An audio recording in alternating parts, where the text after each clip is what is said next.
Thank you, Reinhard, for that introduction. I feel it's a privilege to be here and to meet so many people who've dedicated their lives to looking after those with dementia, including colleagues of mine from Age UK.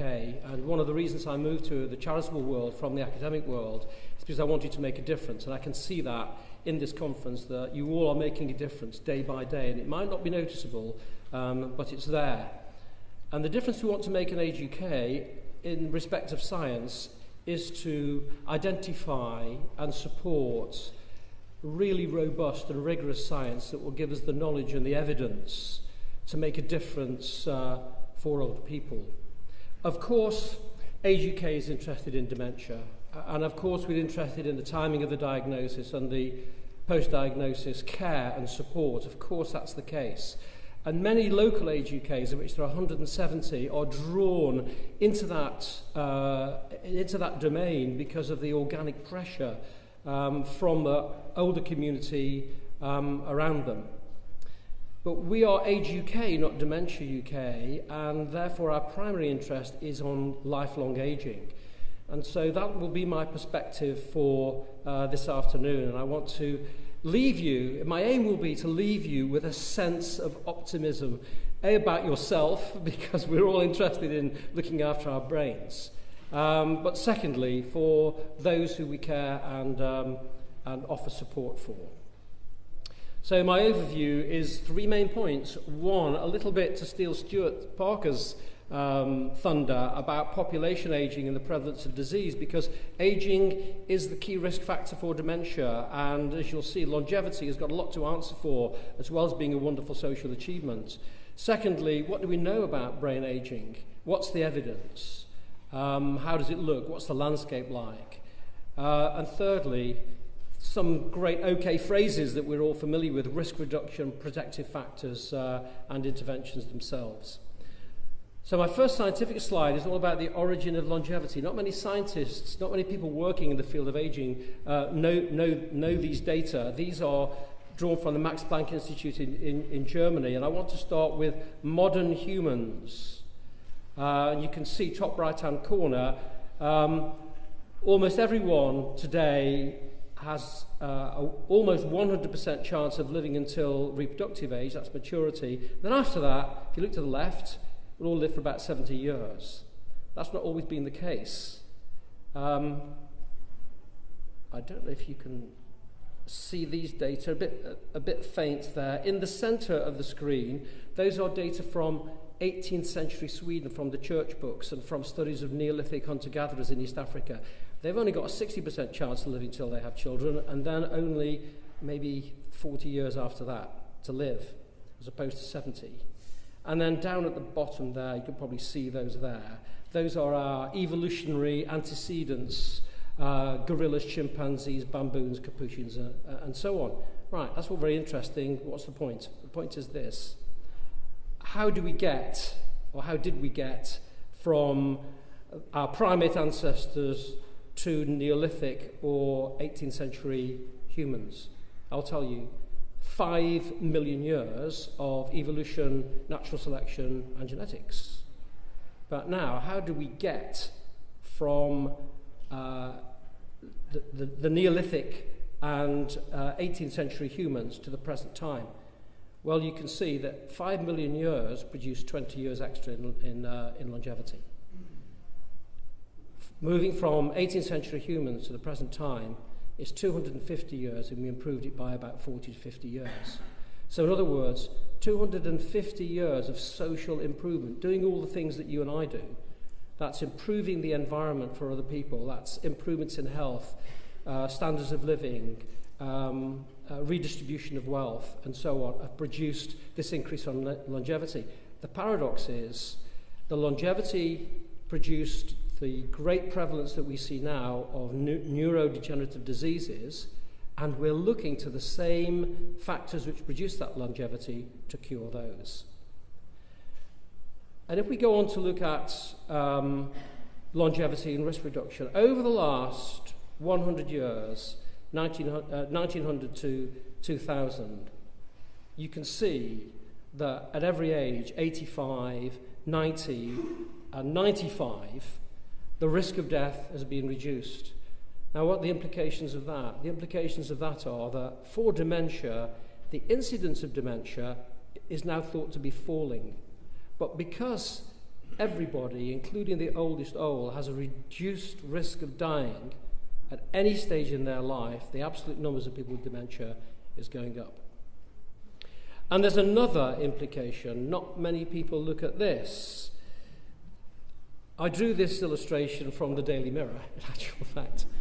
And you can see there you've got 6 generations. And maybe if Gladys, aged 91, lives for another 19 years, then the baby in her arms will make the 7th generation of that family. But the point is this: of those 6 generations on that one photograph, at any one time, 3 of them are at risk of receiving a diagnosis of dementia, and the other 3 will be looking after them. And that's the future. Okay. So now let's look at other implications of longevity. I want to show you some real data now. These are not projections or trends or estimates or off-the-cuff figures. These are real numbers. And you can see there, this is an illustration of the number of people by decade of life at the present time who have a diagnosis of dementia. And that's taken from an enormous sample of 600,000 people analysed from the hospital episode statistics and the clinical practice research database by Exeter University, paid for by Age UK. And that shows you the real percentage prevalence of dementia in society. Now, you could be forgiven for thinking, going to any dementia conference, including this one, that people present with dementia only.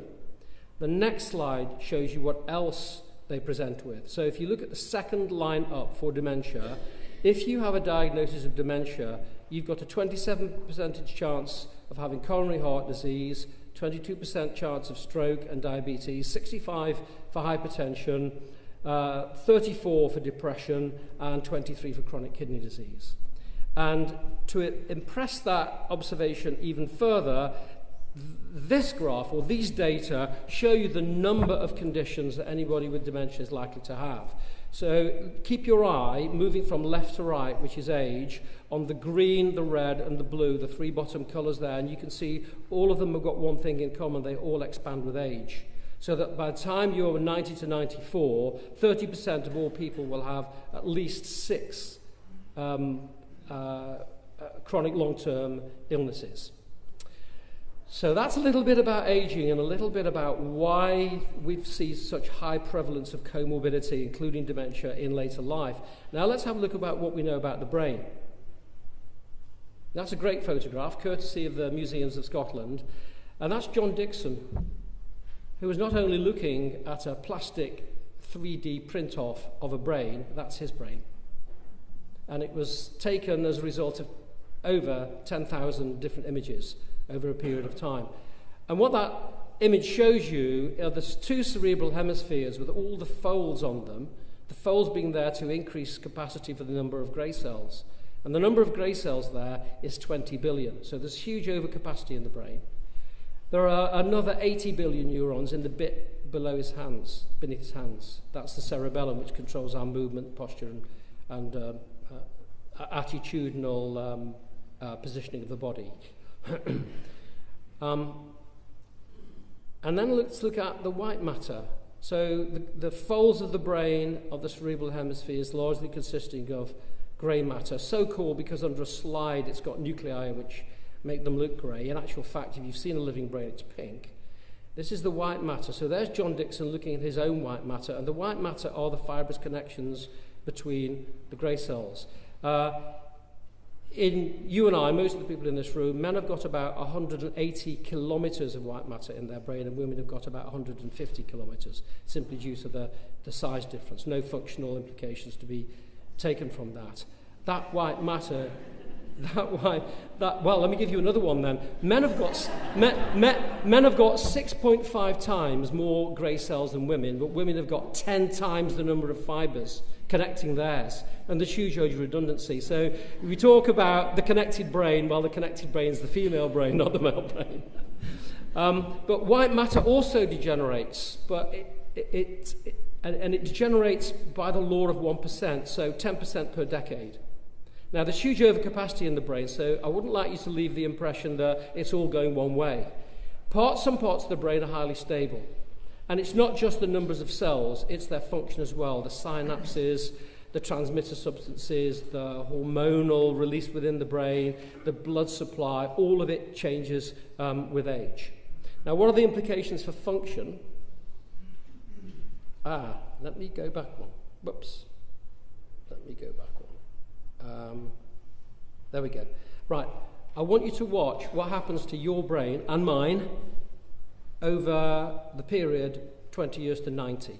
Okay. And I'll play it twice.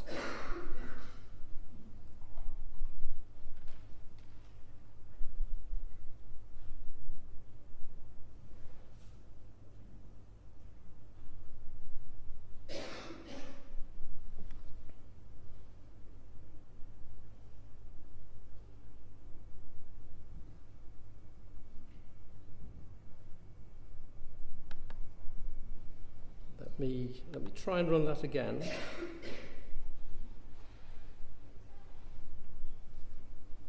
If it'll go backwards.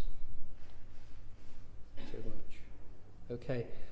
Look at the grey matter on the folds of the brain, the white matter areas connecting them. And in the centre of the brain, you can see the fluid-filled vesicles or lagoons. And you can see how all of them thin out.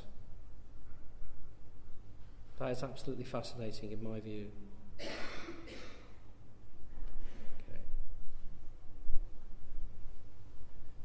Now, what does it mean in terms of function? Well, let's stay with the argument that reduction in the volume of the brain and in the mass of all the parts of it don't necessarily translate into a poor performance. Okay, and it varies greatly from individuals. Let's look at performance. So these are performance data of people who've taken tests between the age of 69 and 76, and you can see the overall decline there over those years. But the individual differences are much more important, and you can see there that some people do go all the way down from one age to another, but others actually rise. In this particular cohort, 1936 Lothian birth cohort, they all took this test at age 11. 75,000 children in Scotland, right? Nobody got the highest possible score. This was a group on the graph of 1,000 people aged 79.